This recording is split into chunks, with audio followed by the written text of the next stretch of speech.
хүн бүхэн шаардахгүй бол хэрэгжихгүй. Замынхаа стандартыг сайжруулах хандаад байна. Төслийн стандарт одоо индекс бол нэлээд доогуур яваад байгаа нь. Налуу зам хэвээр өгвөл сайхан л Стандартыг хууль мэд хэрэгжүүлдэг, хэрэгэлдэг, шаарддаг болцгоё. Сайн байцгаана үзэгчдээ. Монгол Улсын шадар сайд амар сайхны ажлын алба болон стандарт хэмжил зүүн газраас бэлтгэн хүргэдэг стандарттай шийдэл нэвтрүүлэг эхэлж байна. За өнөөдрийнхөө нэвтрүүлгээр пестицид буюу ургамлын өвчин, хог ургамал, хортон шавж мэрэгчтэй тэмцэхэд хөдөө аж ахуй газар тариаланд ахуйн зориултаар ашигладаг химийн бодисын талаар үзүүлэх болно. Хүнс хөдөө аж ахуйн байгууллагын тодорхойлсноор пестицид нь ургамлын өвчин, хортон шавж, хүн амьтанд өвчний нян тээгч, халдвар дамжуулагч, шимэгчд болон хог ургамал, мэрэгчдтэй тэмцэхэд ашиглах зорилттой химийн бодис бэлтгэл юм. 2024 оны байдлаар Монгол улсад 30 шахам нэр төрлийн ургамал хамгааллын бодис ашиглаж байна. Энэ нь 2020 онтой харьцуулахад 3 дахин өссөн үзүүлэлт юм. Пестицид гэдэг бол химийн бодис. Тэгэхдээ тухайн химийн бодисыг бол тархил ургамлын өвчин, хортон шавж, хог ургамал, мэрэгч амьтныг устгахад зориулагдаж хийгдсэн бүтээгдэхүүн химийн бүтээгдэхүүн байгаа. Тэгэхээр энэ пестицидыг зөв зохистой хэрэглэх юм бол түүнээс айгаад байх шаардлага байхгүй. Монголын газар тариалан өнөөдөр пестицид хэрэглэхгүйгээр нэгж талбайгаас авах ургацын хэмжээ, чанарын асуудал бол бас эргэлзээтэй. Тийм учраас пестицидийг хэрэглэснээрээ бид нар өнөөдөр бас ургацын хэмжээг нэмэгдүүлэх, нэгж талбайгаас авж байгаа ургацын чанар сайжрах юм бүрэн боломжтой байгаа. Хамгийн гол нь тухайн пестицидийг хэдийн хугацаанд ямар дооц тунгаар ямар аргаар хэрэглэв гэдэг нь хамгийн чухал байдаг. Байгаль орчин аялал жуулчлалын сайд, хүнс хөдөө аж ахуй хөнгөн үйлдвэрийн сайд, эрүүл мэндийн сайдын хамтарсан тушаал гарч Монгол улс 2024 онд ургамал хамгааллын зориултаар ашиглаж болох пестицидийн жагсаалтад 92 пестицид багтсан билээ.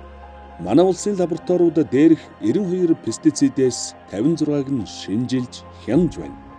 Үлдсэн 36 пестицидийн үлдэгдлийг тодорхойлохын тулд нэмж пестицидийн үлдэгдлийн стандарт болон бусад дагалдах урвалжийг авах шаардлагатай. Нөгөө талд Монгол улсад үйл ажиллагаа явуулж байгаа хамгийн том лаборатори болох үндэсний аюулгүй байдал, үндэсний лавлгаа лаборатори, үндэсний бүтээгдэхүүний аюулгүй үзүүлэлтийн 80%-ийг үзэж чаддаг. Цаана нь 20% эрсдлийг иргэд хүлээж байна гэсэн үг. Тиймээс Монгол улсын засгийн газар хүнсний чанар аюулгүй байдалд онцгой анхаарч байгаа юм. За Монгол улсын ерөнхий сайдын энэ пестицидийн талаар авах хариу арга хэмжээний захирамж гарсан байж байгаа. За энэ захирамжаар бол ажлын хэсгийн дарга нь Монгол улсын шадар сайд байж байгаа. За ингээд захирамжийн хүрээнд тодорхой үйл ажиллагаануудынхаа төлөвлөгөөг гаргаад за тэр төлөвлөгөөг бид нэр цаашид хэрэгжүүлэхэд ер нь энэ пестицидийн үлдэгдлийн хяналтыг эхлээд бол тавих хэрэгтэй байна. Бид нар урьдчилаад тоо баримттай шинжилгээ ухааны нотолгоотойгоор ямар ч гэсэн мэдээлэлээ цуглуулад за түүний дараагаар бодлогын арга хэмжээнүүдэд төвлөрөх ёстой гэдэг ажлын хэсгээс ийм чиглэл ерөнхийдөө гараад за энэ хүрээнд бол бид энэ түрүүний хэлсэнчлэн пестицидийн үлдэгдлийн хяналтыг орон нутгуудад болон томоохон зах худалдааны төвөдөр бол хийж байна. Дээрх захирамжийн дагуу шадар сайд амар сайхны тушаалаар байгуулагдсан стандарт хэмжил зүүн газар, үндэсний итгэмжлэлийн төв, хүнсний аюулгүй байдлын үндэсний лавлгаа лаборатори, мал эмнэлгийн ерөнхий газрын хамтарсан хяналт шалгалтын баг Дархан, Сэлэнг, Архангай аймагт ажиллалаа. Шалгалтаар иргэдийн хүнсний хэрэгцээнд нийлүүлж буй махан бүтээгдэхүүний чанар аюулгүй байдал, дотоодын болон импортын жимс хүнсний ногоонд пестицидийн үлдэгдэл байгаа эсгэд лабораторийн шинжилгээ хийсэн юм. 10 төрлийн хүнсний ногоо жимсг нь эмчтэй болоод дотоодын үйлдвэрлэлийн хүнсний ногоо жимсгийг дээж авлаа. Үүнээс өнөөдөр яг газар дээр нь 4 бүтээгдэхүүн дээр пестицид үлдэгдлийн илрүүлэг шинжилгээг хийлээ. За 4 бүтээгдэхүүн маань энэ дээр харагдаж байна. Төмөс, манжин, ногоон чинжүү, эслийг 4 байна. За энэ 4 дээр шинжилгээ хийхэд бол нэг бүтээгдэхүүн дээр пестицидийн үлдэгдэл байна гэдэг үр дүн гарч ирж байна. Одоо ингээд илэрсэн бүтээгдэхүүн дээрээ бид нар наривчлсан шинжилгээ хийж баталгааж болох болно. Хүнсний тухай хуулийн 13-1, 15-1, за 15-2, 15-3, за хүнсний бүтээгдэхүүн аюулгүй байдлыг хангах тухай хуулийн 18 дахь хэсэг, за Монгол Улсын засгийн газрын 22 оны 479 дэх тогтоолыг үндэслээд юмд тушаал гарсан байна. Тэгэхээр хүнсний аюулгүй байдал үндэсний лавлгаа лабораторийн энэ Аранга аймгийн энэ худалдааны төвд бол одоо түүс хүнсний ногоо жимсгэн дээр бол пестицидийн одоо шууд шинжилгээ хийсэн. Тэгээ шинжилгээний хариу гарсан юм байна тийм ээ. Шинжилгээ хариу яаж гарав танилцуулах. За манай лаборатори шадар сайдын хяналт шалгалтын хүрээний дагуу хасуу худалдааны төв захаас 10 төрлийн жимс хүнсний ногооны дээжээс төврийн аргаар 2 төрлийн хүнсний ногоо 2 төрлийн жимсэн дээр пестицидийн үлдэглэлийг хурдвчсан тооны багцаараа шинжилгээг хийлээ. Үүнээс бол 3 бүтээгдэхүүн дээр пестицидийн үлдэгдэл илэрцгүй, 1 бүтээгдэхүүн буюу алюминий дээжин дээр пестицидийн үлдэгдэл илэрцтэй гарлаа. Энэхүү дээжээ бид хэд лаборатори руугаа авч явж өндөр мэдрэмжтэй багцаараа шинжилгээ хийж баталгаажуулнаа. За Арангаад үйлдвэрлэж байгаа одоо ялангуяа хүнсний бүтээгдэхүүнийг бид нэр одоо жилдээ 2-3 удаа лавлгаа лабораториор одоо амжуулаад бид нэр шинжилгээ хийгээд одоо хүнсний аюулгүй байдал нийцэж байгаа хэсгээр хяналт шалгалт хийгээд ингэ явж байгаа. Цаашлаад одоо үйлчлэгээний байгууллагуудын чанар стандартыг сайжруулах, иргэд одоо үйлчлэгээний байгууллагаараа үйлчлүүлээд одоо ая тухтай бас үйлчлүүлэх, сэтгэл ханамжтай үйлчлүүлэх, эрүүл аюулгүй хүнсний баталгаат бүтээгдэхүүнээр хангах ийм тогтолцоог бүрдүүлэх чухал байгаа. Хүнс хүрээлэн буй орчны дээжинд пестицидийн үлдэгдэл шинжилгээ хийх итгэмжлэгдсэн лаборатори манай улсад гарын 5 хуруунд багтаж байна. Дээр нь пестицидийн мэдээллийн нэгдсэн сан чалга, тиймээс хүнсэнд пестицидийн үлдэгдлийг хянах шинжилгээний хүчин чадлыг нэмэгдүүлж, лавлгаа шинжилгээг иж бүрэн хийдэг болох бүсчилсэн хэлбэрээр пестицидийн үлдэгдлийн хяналтыг хүнс хүрээлэн буй орчны дээжид хийх нөхцөлийг бүрдүүлж, тогтвортой, үр ашигтай пестицидийн үлдэгдлийн хяналтын системийг бий болгох нь чухал байгаа ажээ. Хүнс үдэ аж ахуйн яамны хөнгөн үйлдвэрийн яамны харьяа үдэ аж ахуйн корпорацийн ахын салбар тэгээд 2015 онд анх үүсгэн байгуулагдсан. Тэгээд 2021 оноос идэвхтэй үйл ажиллагаа явуулж байгаа. За лабораторийн хувьд бол 2015 оноос ажиллаж байсан. Дунд нь 18 он хүртэл ажиллаад дунд нь завсарлаад 21 оноос идэвхтэй ажиллаж байгаа. Итгэмжлэгтэйгөө. Итгэмжлэгтэйгөө ч гэсэн одоо энэ санаа дотор үйл ажиллагаа явуулж байгаа. Явуулж байгаа. Пестицидийн үлдэгдлийг бол одоо манайх ямар ч байсан дотоодын лаборатори учраас яг ногоо могоон дээр болохоор цаанаасаа одоо нөгөө ирж байгаа шинжилгээний бичих тэрийг одоо 7 хоногийн 1 өдөр таталттай байдаг манайх. Тэрэндээ одоо яг шинжилгээнийх нь бичгийг дагуулж ерөнхийдөө үзэж байгаа хил гайлынх нь орж ирж байгаа бичиг шинжилгээнийхээ бичгийг ер нь үздэг.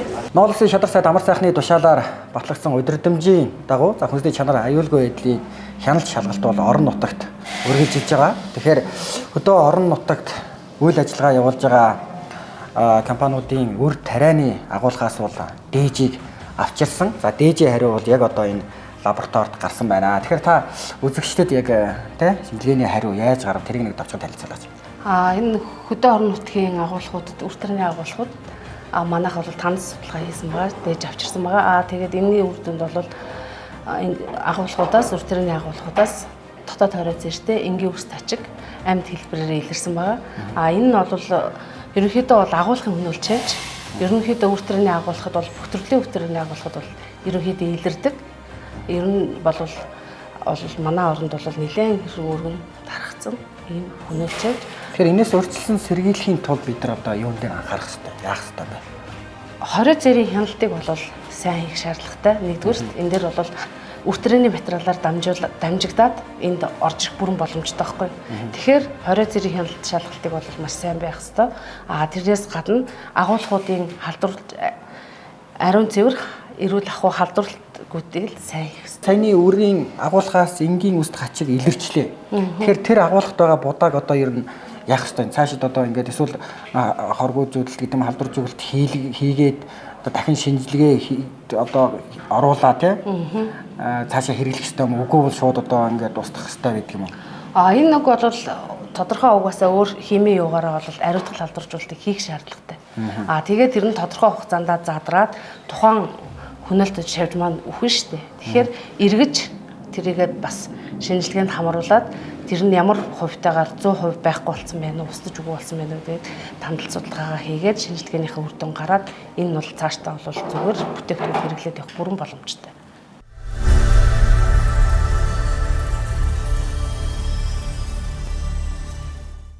Хүн төрөлхтөн өнөөдөр 1 сая орчим химийн бодис хэрэглэдэг гэсэн судалгаа байна. За үүний 10,000 гаруй нь байгаль орчин эрүүл мэндэд сөргөөр нөлөөлж хор тавдар үүсгдэг бодисын тоонд бүртгэжээ.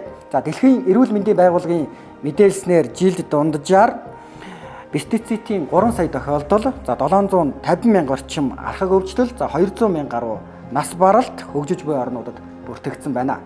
За эндээс үзэхэд бид пестицидийг норм стандартын дагуу зайлшгүй хэрэглэх нь зүйтэй гэдэг дүгнэлт гарч байгаамаа. Хүнсний бүтээгдэхүүн пестицидийн үлдэгдлийн зөвшөөрөгдөх дээд хэмжээг 2008 онд за MNS 58 68 гэдэг стандартаар бол ингэж зөвшөөрөгдөх хэмжээг одоо стандарт хэмжил зүйн үндэсний зөвлөлийн тогтоолоор баталсан байдаг. За энэ дээр аваад үзэх юм бол нийтдээ 14 хүнсний бүтээгдэхүүний ангилал дээр 167 пестицидийн зөвшөөрөгдөх хэмжээг болон гэж гаргаж өгч одоо энэс дээш хэрэглэх юм бол хүний бие болон бусад амьтанд бол хортой нөлөөлөл үзүүлнэ гэдэг зааж өгсөн байна. Одоогийн байдлаар ингээд аваад үзэхээр эрүүл мэндийн сайдын 14 оны А384 дугаар юм тушаал гарсан байдаг. Энэ дээр болохоор ерөөсөө л 12 хүнсний бүтээгдэхүүн дээр 21 пестицидийн үлдэгдлийг л тодорхойлж гаргаж өгсөн байна. Нөгөө нэг стандартын хэрэгжилт гэдэг чинь энэ дээр л алдагдчих. Стандартыг батлаад өгчээд байтал эрүүл мэндийн сайдын тушаалаар нөгөө 167 пестицидийн үлдэгдлийг ерөөсөө 21-ээр баталсан. Энэ юутай холбоотой вэ гэхээр тухайн энэ одоо тоног төхөөрөмж вэ нэ бусад чиглэлийн асуудал одоо хөрөнгө оруулалтын асуудал вэ нэ пестицидээ тодорхойлж чадахгүй босноос ийм асуудал үүссэн гэж үзэж байгаа. Тэгэхээр бүгднээнд хятад ард улс гэхэд 470 гаруй одоо пестицидийн үлдэлийг тодорхойлж байна. Европын холбооноор бол гэхэд 670 гаруй пестицидийн үлдэлийг тогтоож байна. За олон улсын байгууллагууд бол кодекс гэж хэлдэг. Энэ дээр бол 245 пестицидийн үлдэлийг бид нар хамгийн багадаа одоо гаргаж ирэх ёстой. Одоо бол тоног төхөөрөмжийн шинжил, хөрөнгө оруулалтын шинжил хийсэнтэй холбоотой явуулын пестицидийн аппарат байна. Дээрээс нь суурин пестицидийн аппарат бол манай дээр бол тоног төхөөрөмжөд суйрлагдаад байж байна. За тэгээд хүнсний аюулгүй лавлгаа лаборатори, гайлын лаборатори, манай бусад хувийн хвшлийн байгууллагууд бол пестицидийн үлдэлтийг тодорхойлдог лабораторийн тоног төхөөрөмжийг эрс сайжирсан байгаа. Тэгэхээр одоо бид нар энэ эрүүл мэндийн сайдын одоо 2014 оны энэ тушаалаар батлагдсан пестицидийн үлдэгдэл 21 пестицидийн үлдэгдлийг одоо олон улсын түвшинд рүү ойртуулах шаардлагатай. Тэгэхээр энийг бол зайлшгүй өөрчлөх шаардлагатай үүднээс Монгол улсын шадар сайдаас бол эрүүл мэндийн сайдад холбогдох пестицидийн үлдэгдлийн дээд хэмжээг бол маш олон түвшинд буюу олон улсын түвшинд ойртуулах тийм тушаалын төслийг бол саналыг бол ингээ хөргүүлээд ингээд ажиллаж байгаа. Жээлэрх тусам газар тариалангийн үйлдвэрлэл нэмэгдэж, таримлын нэр төрөл онширч байгаа. Мөн уур амьсгалын өөрчлөлтийн улмаас бидний тарьж ургуулж байгаа тариалан бэлчээрт төрөл бүрийн өвчин, хортон, хөнөөлт организм тархаж байна. Үүнээс бэлчээр болон тариалангийн ургамлыг хамгаалахын тулд ургамал хамгааллын арга, технологи, тэр дундаа химийн бодисын бэлэмлүүдийг хэрэглэх шаардлага тулгардаг. Гэхдээ хэрэглэхдээ стандартын дагуу зөв зохистой хэрэглэх ёстой.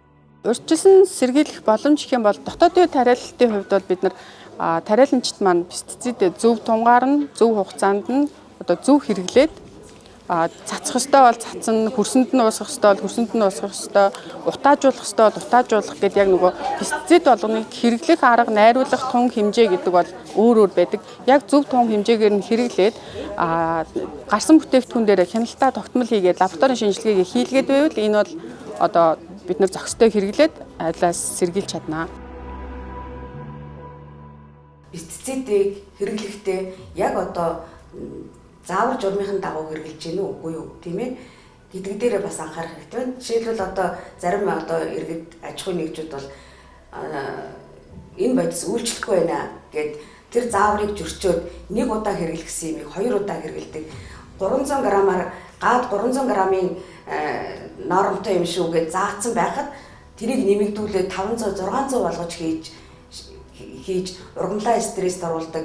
Одоо тэр үлдэгдэл үүсэх нөхцөлийг бүрдүүлдэг ийм нэг сөрөг тал байдаг. Гэтэл яг одоо тэр заавар журмынхын дагуу хэрэгжилж байгаагууд нь болохоор тэрэнд чинь үйлчлэх хугацаа гэж байгаа, хүлээх хугацаа гэж байгаа.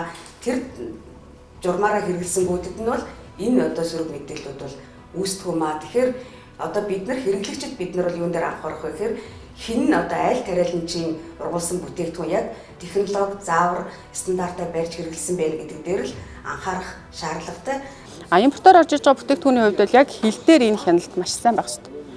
Өөрөөр хэлбэл хөлийн хяналттай буюу хорицерийн лаборатори энийг шинжилээд пестицидийн илэрч байна уу, хэмжээнээс хэтэрсэн байна уу, хэтрээгүй нь хэрвээ хэтэрсэн байвал улсын хилээр оруулахгүй цааш нь буцаах гэх мэт арга хэмжээг аваад байвал манай улс пестицидийн хяналтыг сайн хийх боломжтой. За хяналт шалгалтын үр дүн бол 2025 оны 5 сарын 31-ний өдрийн байдлаар Монгол Улсын шадар сайдд бол одоо танилцуулах ийм одоо чиг үүрэгтэй бид ажиллаж байгаа. За нэгдүгээрт бол мэдээж хэрэг бол одоо салбарын одоо байцаагч нар манай хяналт шалгалтын үеэр одоо илэрсэн зөрчил мэдээллүүдийг бол танилцуулна. За хоёрдугаарт манай байгууллага бол одоо энэ пестицидийн үйлдэгдэл болон ерөнхий боловсролын сургуулийн хоол үйлдвэрлэл үйлчилгээний одоо эрүүл ахуйн орчинд хийсэн тандал судалгааны үр дүнг бол одоо бас танилцуулах байгаа. Энэ танилцуулгын дараа шадар сайдаас тодорхой одоо бас чиглэлүүд өгөө цаашаад бид нар одоо ямар арга хэмжээ авах вэ гэдэг асуудал ажлын хэсгээр яригдана гэж одоо ойлгож байна. Монгол улсын ерөнхий сайдын захирамжаар ерөнхийлөгчийн тамгын газрын дэргэдэх эрдэмтдийн зөвлөлөөс пестицидийн чиглэлээр гаргасан зөвлөмж, арга хэмжээний төлөвлөгөөний хүрээнд пестицидийн хяналт стандартын хэрэгжилтийг сайжруулах арга хэмжээг нэгдсэн удирдлага зохион байгуулалтаар хангах чиг үүрэг бүхий ажлын хэсгийг байгуулсан билээ. Ажлын хэсгийн дарга шадар сайд амар сайхны тушаалаар батлагдсан удирдамжийн дагуу хийж байгаа хяналт шалгалт нийслэлийн 9 дүүрэг 21 аймагт үргэлжилнэ. Стандарттай шийдэл нэвтрүүлэг танд хүрлээ. Дараагийн дугаараар эргэн уулзъя.